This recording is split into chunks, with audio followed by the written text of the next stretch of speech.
Hey guys, how's it going? My name's Hunter, and this is my video for my midterm analog volcanology project. For this project, I chose to recreate the formation of a cinder cone using a small particle, sand in this case. Cinder cones are conically shaped volcanoes with steep sides, usually about 30 degrees, the angle of repose. They can be anywhere from tens to hundreds of meters tall. They form from explosive eruptions of mafic to intermediate material. Like I said, they generally form on the flanks of shield volcanoes, and they can form over the period of months or sometimes even years.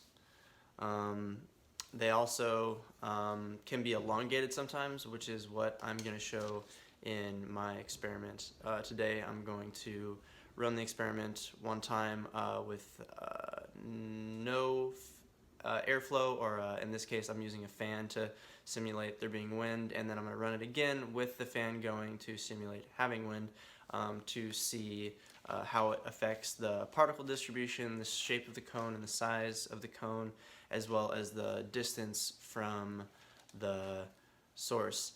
Like I said, I'll expect that without the fan on, that the cone will be circular and evenly distributed, and then with the fan to simulate having wind, the cone will be elongated with particle distribution of finer particles closer to the source and coarser particles further away. Alright, let's go check it out. Alright guys, so here is the setup for my experiment. It's actually pretty simple. All I did was take a coil of 3/4 inch clear tubing and actually cut it and hook it up to a T-joint seen there. One part of the T-joint was connected to a compressor, which you see over here. Pretty easy to get a hold of, not too hard to use. And then one end of it was hooked up to a cone which I fed the SED source through, which is here. I just used sand for my experiment to represent the cinder cone formation.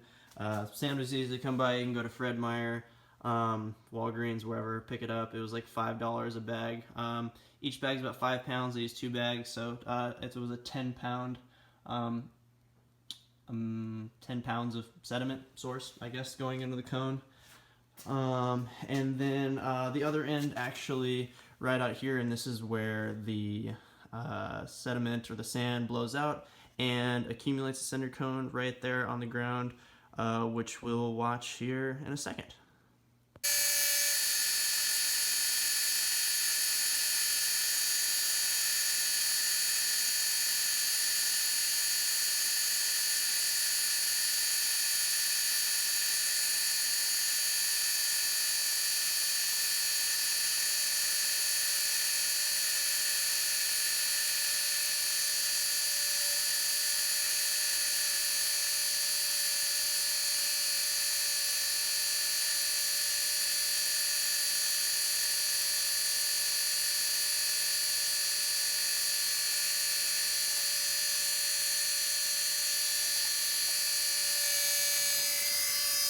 With no fan, so no wind, static environment of a cinder cone forming using sand.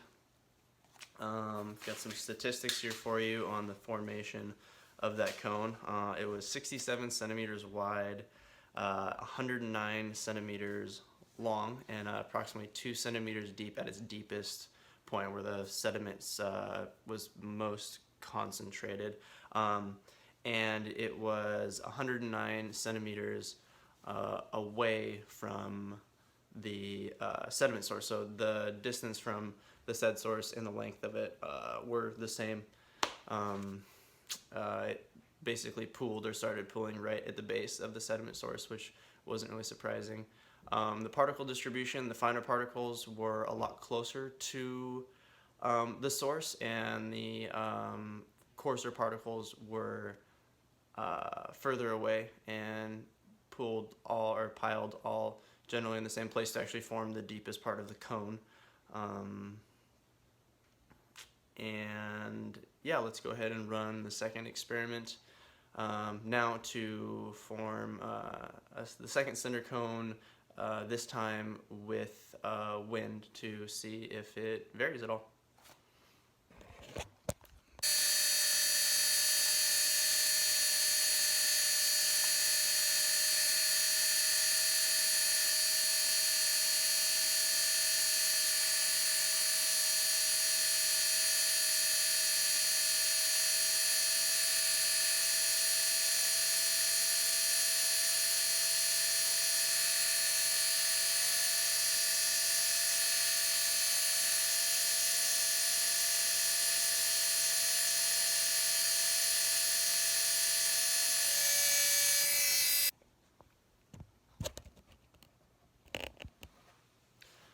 Alright guys, so that was the second run, this time with wind to affect the distribution of the particles. I forgot to mention it for the first run, but actually the shape of the cone was extremely elongated, like I said before, with the finer particles closer to the source and the coarser particles further away. And I actually expected the second cone to be even more elongate with the fan redistributing the particles. But I don't know, as you can see from the video, I don't know if you guys could see, but the distribution was a lot more even, actually. The finer particles actually filled in around the outside, and the cone and the coarser particles actually formed more centrally and evenly. The size of the second cone with the wind contributing to its formation was 81 centimeters in width. It was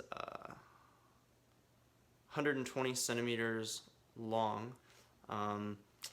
And it was 1.5 centimeters deep. So it was actually less, the sediment actually built up more evenly or less centralized in one place than with the wind than in the first part of the experiment. And then also the distance actually from the source was a lot greater as well. It was 134 centimeters as compared to 109 centimeters. So about 25 centimeters further, with the wind contributing to particle distribution of the cone. Well, that concludes the experimental portion of this video. Alright guys, now for some conclusions here at the end of the video for the formation of cinder cones. The results were not what I expected them to be. I think that's largely in part to error in the experiment. The first run, the cone should have been more cylindrical, circular, like a normal cinder cone with no wind, and the second run should have been more elongated, the run with the fan. That was not the case. It was actually reversed, but like I said, I think that was due to error in the experiment on my part and not angling the pipe that the said source to accumulate the cinder cone was coming out of. I think it definitely needs to be vertical, and mine was at an angle. So that's what it is. But the point being here that particle distribution is affected by wind, and when cinder cones are forming. I hope you guys enjoyed watching this video and learned something. Thanks.